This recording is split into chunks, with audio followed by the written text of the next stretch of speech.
The following program was provided by an independent producer solely responsible for its content. The opinions expressed do not necessarily represent the views of this station, its staff, board of directors, or underwriters. Hello, I'm Carl Seidel, host of The People's View.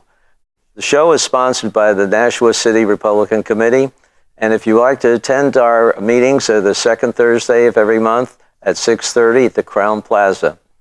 And if you want to find out more about our organization, you can go to nashuagop.org to see our website and learn about the events that we have. Welcome to The People's View.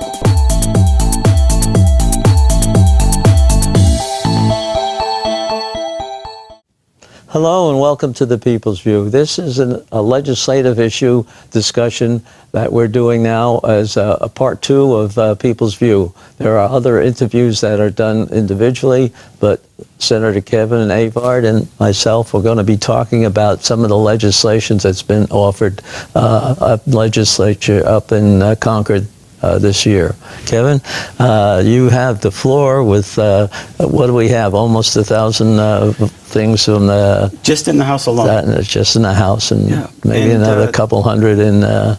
We thought we broke our record last time with 1,200 or in something. Now we have at least 1,000 in the House this session and 300 potential in the Senate. And I don't think those bills have come out yet, which means they're going to be working overtime. Especially since it's a budget year. Right. We're having a budget, and that usually takes up most of the time because everybody has something to say about the budget. And Finance Committee is new and different. It's the leaders that have been on it before are not on anymore. They got to get caught up to speed. And it's one of the hardest ones. And the Ways and Means Committee, they've already talked about cutting off the tax cuts that we put in, and I think it was Representative Almy that's her bill. And she's chair of the Ways and Means, which basically sends the wrong signal. You know, we were telling everybody that New Hampshire is open for business.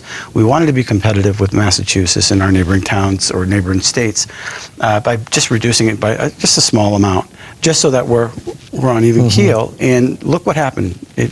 New Hampshire's doing well. Unemployment 2.5%. We had, what, $30 million extra that we took care of the roads and a whole bunch of other things, schools. And they sent it back to the towns for tax relief. Right. And the way you hear it now is people are saying, well, we need an alternative to these high property taxes. Well, when the state sends back money to the towns, that is tax relief. Right. The problem is the local officials say, ooh, here's new money. Yeah, here's new things we can do.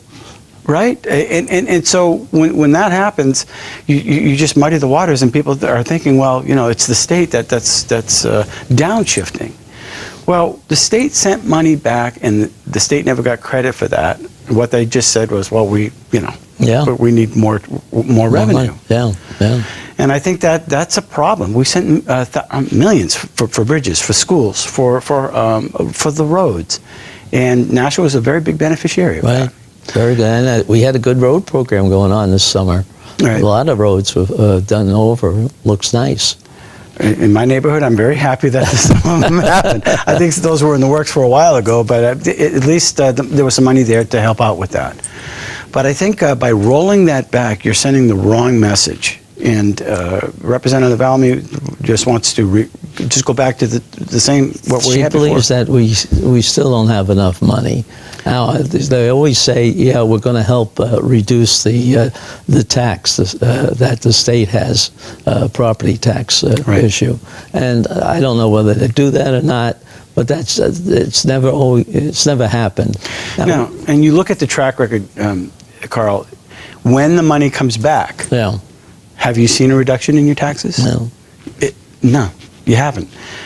We did have a surplus. I don't know if we're going to have a surplus. Well, they still say there's over I don't know how many $1 million surplus, and because that continues to the end of July, the end of June, in this year.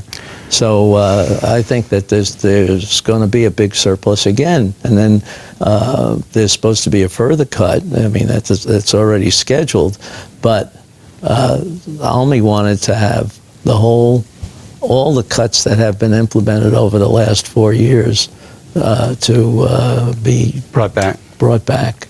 Yeah. Now, there's a little fight because Lou D'Alessandro, who's in the Senate now, and a Democrat from Manchester, has said, all right, no, we're not going to go back, and we'll leave it right where it is now, and we'll just cancel the forward-going cuts that were scheduled. So I don't know what that's going to do with the Democrat margins that they have, and I don't know if the veto will hold, but I think that's what I mean, we have a program that's working, and obviously it's working better than we expected. And I know the governor's come out and said the very same words. Yeah. And I think if he can be strong with the veto, I think in the Senate we have enough to sustain it, even with the House. But that's a lot of wasted time. Yeah. You know, there are a lot of things, other things could have been done and taken care of. You know, there's 1,000 bills, and folks, if you can just, you know, there's a lot that goes into that. There's 300 on the Senate side. That's a lot.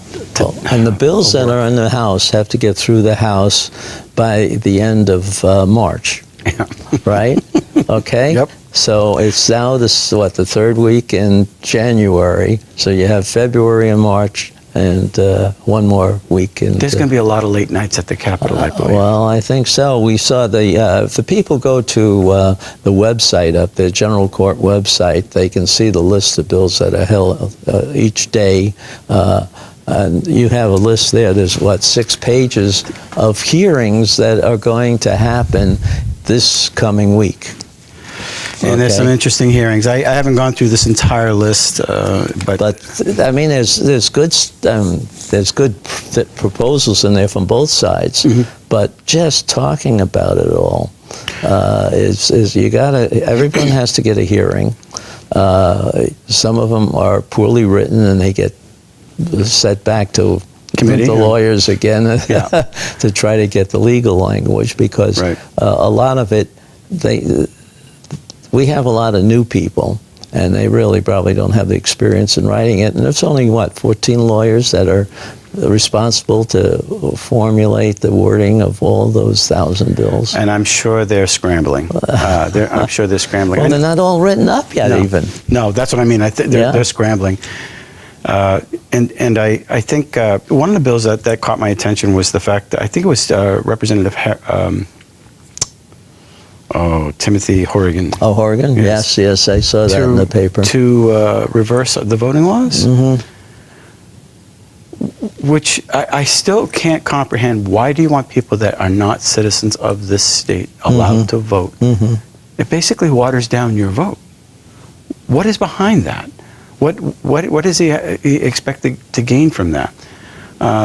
I know there's a big pack out there that wanted to change our voting laws, and we put something in order, and we wanted to secure and make sure that the veracity of your vote was truly there, that you are a New Hampshire citizen, because you have a vested interest here.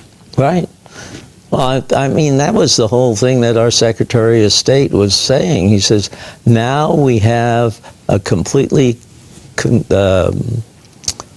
everyone who wants to vote has to meet these conditions. Right. Everyone. And it's not as though we're stopping people from voting. There's nothing to stop you from voting if you live in New Hampshire. Right. If you're a citizen in New Hampshire, go at it. Have a ball. But when out-of-staters can come in and do it, or when out-of-staters fund people to change your voting laws, that's scary. That's a scary thing if that's actually happening. But that caught my eye, and I think that's a big concern. I think there's another bill that Representative Hill brought up, and I looked for the number. I couldn't find it, but it's very concerning. I think it's HB 632 FN. So that's a bill that has to be done first, right? It's got a financial note to it, but that has to do with the tax credit for schools. And one of the things that's happening nationally is they're finding out that the best way to lift these children out of poverty is to allow them to have school choice. Right. And the people that aren't for school choice are not understanding the benefit to that child that needs that special care.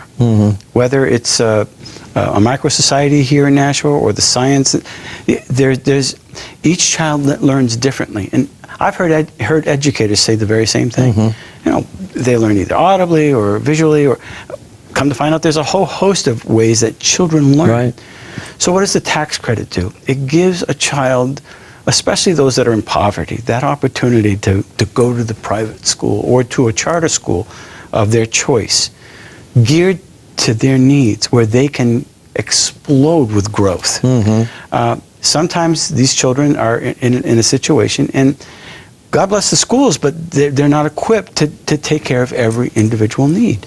Well, they tried to put them all together and teach them all at the same time, but you have a varying, way of reaching some of these children. And you got to let them find their way and get excited about learning. Right. And that light bulb, when that goes off, get out of the way. And we have schools here, charter schools in New Hampshire, who have won national awards. Right. And to roll back those taxes, those tax credits, which support that, Right. which allow businesses to have just an influence in helping out some. especially the people who can't afford to go to the charter schools. You always hear, oh, charter schools are only good for the rich people.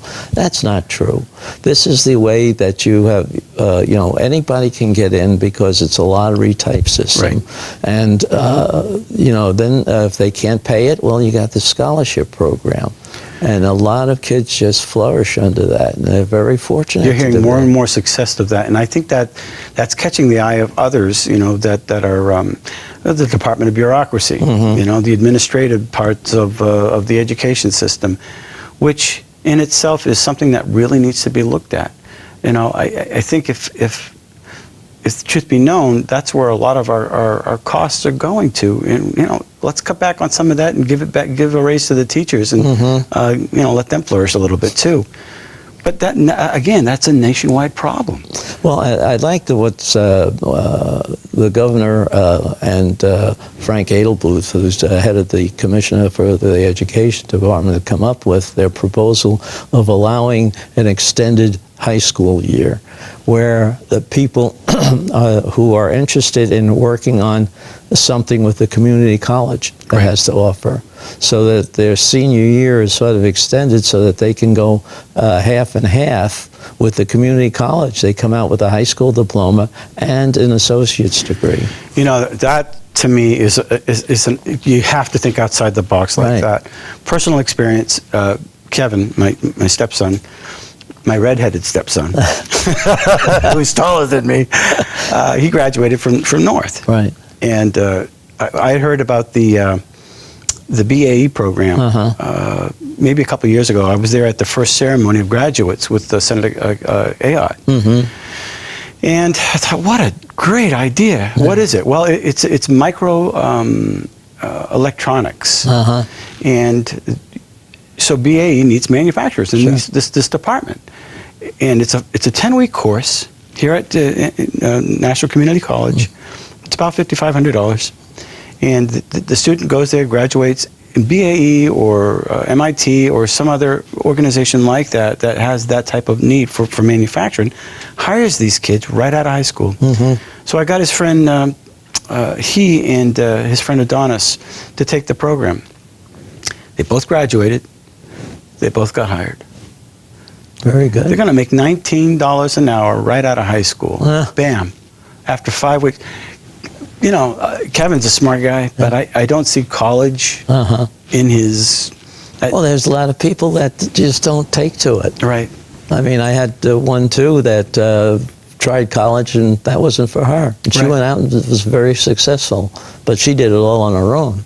And there again, that's meeting somebody's needs in a different way. And you know, if you look at any job application, you need bachelor's degree, you need some type of degree, and that's unfortunate because there's a lot of talent out there that's being wasted because they didn't go through the bachelor or the associate's or the master's degree. There is life learning experiences out there, but having an associate's degree, it puts you miles ahead of just a high school diploma. And if the schools can do that, that's worth the investment. That is definitely worth the investment. So thinking outside the box, it's time. It really is time. And giving that individual choice, it's very important. So that's one of the programs that we should keep. It's Absolutely, just like, but I think it's under assault right Yeah. now. And I think sometimes success threatens institutions. what the argument is that they're taking money away from the schools. Well, they're not. The schools should actually be benefiting because they don't get all the money that they get for having a pupil taken away. Schools, the charter schools, don't get what the high schools get per patient. They get a fraction of it. They get a fraction of it, and then the schools don't have to provide the services for that student, That's right. but they still get the money. Likewise with homeschoolers. The same thing with homeschoolers. If you homeschool your child, the school doesn't have to pick up that child. The school doesn't have to do anything for that child, and they still get a certain amount of money. Yeah. So I don't know why they're so anti this. Now they're trying to do. I saw something in the news today about wellness checks for homeschoolers.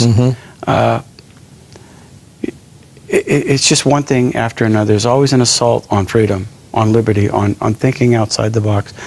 I know one of the things that's also in the news recently is the governor reached out with the governor from Vermont. Yeah. And it had to do with the Family Leave Act. Yeah. And I know that many businesses were very, very concerned about that. This is a private attempt at this point, and many people are applauding that. Some people are saying, "Well, it's a PR thing, whatever." But they're trying to address a problem. But in doing so, I know some concerns are out there that once they have this established, then will it be another mandate for everybody? And that'll put a really heavy burden on the small businesses, 50 and under. That's expensive. It can be, yeah. It's. I think that's a benefit that's supposed to be negotiated.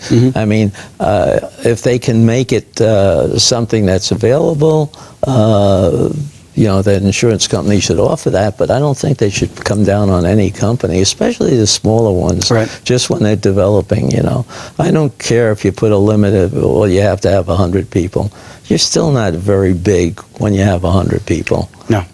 But it's very a big portion of the payroll, any benefits. And, it's something that I think people have to look at from a standpoint of if the company offers it, that's great. And if you need that, maybe you ought to go working for companies that offer that. Right. Look at it that way. Right. Instead of trying to get your company to offer it. So that's a concern. I'm sure that's a concern with a lot of businesses. I think on the energy front, the NextEra with the Seabrook, I think they were granted another 20-year extension for Seabrook, which is good news, good for them, and it's good for us. It will definitely help us during these peak cold hours. That's important. That's one of our exports. Definitely. I think that we have to look at that and the source of energy all around. I know the governor is very concerned with it. They do have a big meeting coming up talking about the problems with energy. And there's a lot of different options that we can't just turn down because we don't like them or they're going to... I know he is looking at probably some type of study committee for the wind farms off the coast, and that we've got to be open-minded about this. I still submit that the biggest problem is the dependency on the transmission lines. That is the biggest part of the bill, and so I think there was a note that saying that New Hampshire is about the halfway mark on the energy efficiency. You know, that's an area where we can improve. Local businesses, local municipalities. You know, just putting in the LED lights alone. So those are issues that are coming up. Well, I like to see too that they look into more public-private agreements, where you know neither the public nor the private could afford the project on itself. But if there's some way both benefits can be just to get it started, would be a help. And that's an interesting way of looking at it, because I think I agree with you. I think one of the things though that people must realize, that the energy field, it is a regulated field. It is not free market. Right. Right. And there are some free marketers that say, oh, you know, wow, you know, it's a free market. Well, it doesn't work that way. It's a regulated, and it's there for security for purposes, for national security. So for that reason, you know, you have to look at it from a different perspective. There has to be that union between government and private industry. Right. So that being on the table, you know, when that understanding comes out there, then you can, I think, better solve the problem. You know, when you say government and public, there is a give and take there. I don't want to use the naughty word of subsidy, but well, no, that's like two companies trying to get together and do something, or even a group of companies. I worked with a fairly big company called DuPont. Never heard of it. Don't they make Campbell's soup? No. But I got into an area where we got into medical products and stuff, and we decided to use some standards that we could all agree on. Okay, and it was negotiated. It took a couple years to do, and we were doing it better than they were able to do from the government. Yeah. And we had areas where we could show that the FDA's criteria was not appropriate, and it wasn't even followed up appropriately by the FDA. But we had set up with the National Bureau of Standards a basic way that everybody could coordinate and measure certain values on the products correctly. And they had a standard. And it was all done with a coordination by the companies on a voluntary basis. Yeah, and I think the Department of Bureaucracy can get glossy-eyed when it comes to solving problems. They're just, you know, I just fill out the form, got to do this, it can slow things down. Oh, yeah. And then it just it impedes itself by growing, and oh, we got to go through this form, this department, this. Right, they have their way of doing things, which sometimes just doesn't coordinate with the way manufacturing, and they don't understand the needs appropriately. Yep. You know, you got to do something, and time is an element with business that isn't the same with the bureaucracy. Right. But that's something that you have to work and react to certain things more quickly. Yeah. One of I saw something from a friend of mine on Facebook, so it's got to be true. But it is actually true. But a friend of mine that I went to high school with, she was a diabetic, and she still is a diabetic. And way back when, in the 80s, she spent about, $300 a month on insulin. She says it's up to $1,700, and nothing has changed with insulin, right? It's the same ingredient. And it's a concern to her. You know, even though they have health insurance, there's still the deductible, you know. Yeah, sure. So that's something that needs to be addressed. Why is it, you know, what's going on? You know, you're just paying $1,700 a month for insulin? Does that seem a little high to you? A little bit, yeah. But anyway, Well, you know, that's something that the federal government is looking into, and I happen to know a little bit about the new secretary there. But he was president of Eli Lilly, who happens to make insulin. But he's come out with a plan. He says, look, you analyze it. It's not always the manufacturer that's getting it. It's the 6, 7 layers of distribution and everything that they have. Like you're talking about the distribution of electricity. Right. Well, here's the distribution of, because there has to be too many regulations of how it's controlled, especially if it has any kind of narcotic in it. Right. You know, everybody adds on a little piece. So, the way of pricing it, because of the way it's manufactured, is, you know, there's so many of the products that are trying to be developed that cost so much for the companies that get flushed away because they don't work in humans or something like that. And I had a personal experience with a company that had that happen, and it took another 3 years and another many millions of dollars to get a substitute. Now the product's good; it's on the market. It's a $1 billion product. But how do you charge for something like that?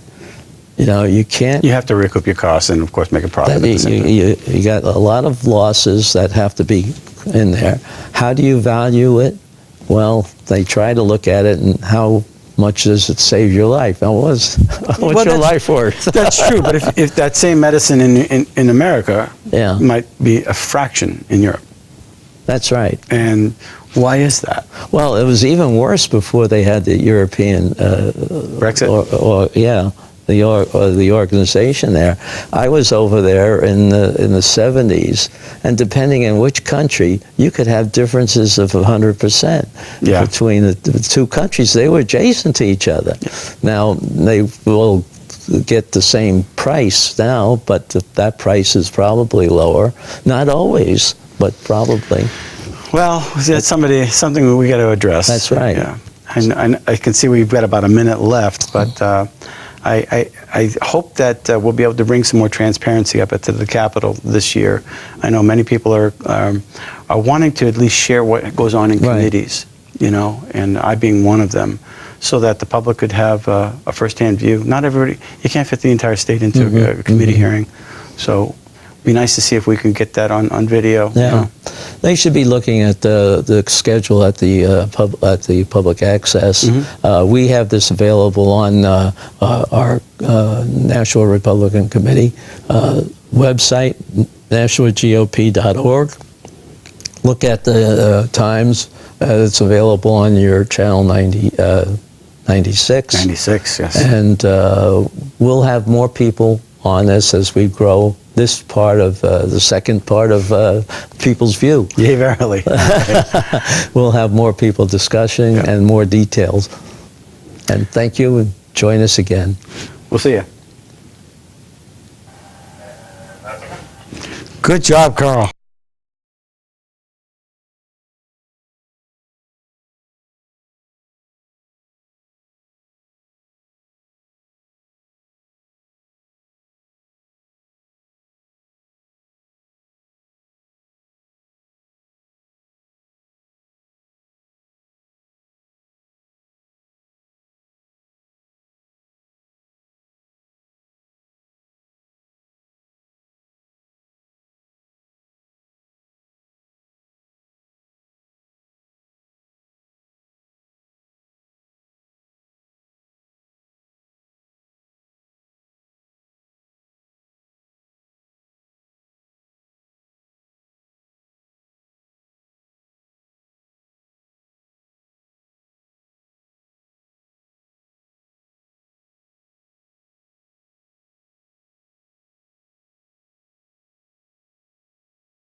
the preceding program was provided by an independent producer solely responsible for its content.